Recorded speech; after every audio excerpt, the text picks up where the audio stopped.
Hey guys, Mario here. So I am on my way home from the Second Amendment rally in Pasadena at the Ninth Circuit Court of Appeals. And it was fun. It was about the usual crowd, good 30 people. We enjoyed, we had music, and I found something interesting. I can't go live on Instagram. Ha! Of course. I'm always getting in trouble with some platform. So make sure you follow me on all platforms. Mario Presents, Mario Presents, all one word, and don't forget that second S because I am shadow banned. If you don't put that second S in, you're not going to find me. And the rally was a rousing success, so much so that the 10 people who showed up at the very beginning, once there were about 10 of us out there, the police came out and talked to us. And do you want to know what they said? It was hysterical.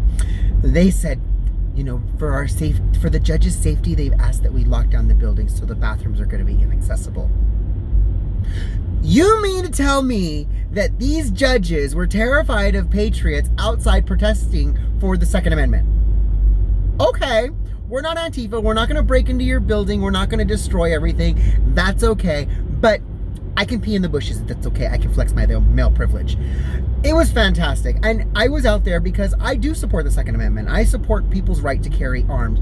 I believe that everybody should have a gun. Everybody should be trained. Everybody should know how to operate a firearm safely, because when someone bigger, badder wants to try to take your things, you deserve to be able to protect yourself. And a gun is a great equalizer. I'm sorry, I'm a small person. That's one of the reasons why I wear heels. So if a big giant 6'4" person like MAGA Hulk, love the guy, if he decided he wanted to break my face, there's very little I could do about it. But if I have a gun, there's no way he's going to come at me like that. And a person that size, the only thing they're going to listen to is deadly and lethal force. Now, when I talk about things like gay marriage, I tell people, well, hey, my marriage license goes from California to Nevada to Massachusetts to Texas to Ohio. Wherever I go, it goes with me. My marriage is the same. Your marriage too, I'm sure. But my concealed carry, well, now that's a whole different story. You can't conceal carry in another state using one state's license. What's up with that? So I believe that we should have 50 state concealed carry because, hey, you know what? If you get permission in one state, you should absolutely have permission in all the states.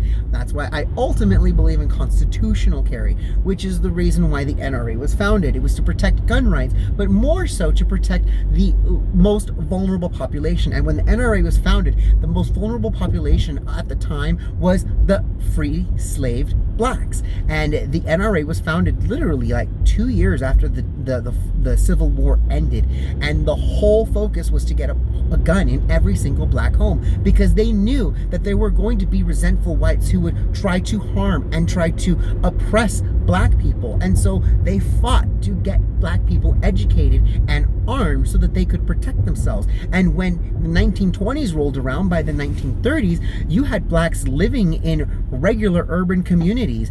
They didn't live in ghettos all their lives. There was lots of blacks who left these slum areas or the low income areas, and they were actually moving upwards in mobility in society. And the NRA was a big part of that defense. And this is why we were out there, to defend our Second Amendment. I believe in the right for gay couples to protect their marijuana plants with AK-47s. I was out there in my cha-cha heels, of course, shouting things like "Black guns matter," "Armed gays don't get bashed," "Gun control is homophobic," "Gun control is racist." These talking points are not just talking points, they're actual valid arguments when it comes to discussing gun control. We need to all be having this discussion because guns protect our homes, they protect our businesses, they protect our livelihoods. In 1992, when the mob showed up at businesses, these rooftop Koreans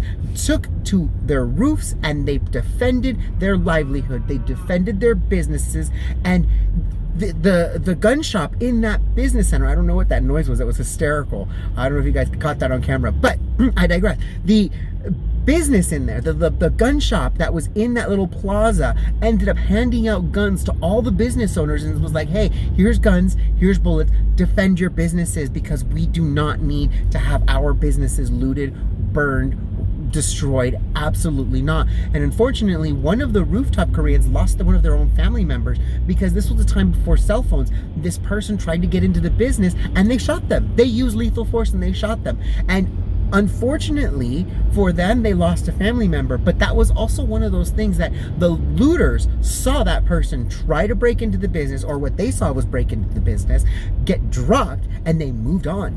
Nothing was worth losing their lives for in any way, shape, or form. And so this is the big lesson from the 1992 riots, and just in general, guns are meant to protect, and a well-armed population, a knowledgeable population, is a safe population. You don't see mass shootings in places like Israel where everyone is armed. I'll talk to you guys soon. Mwah. Bye, guys.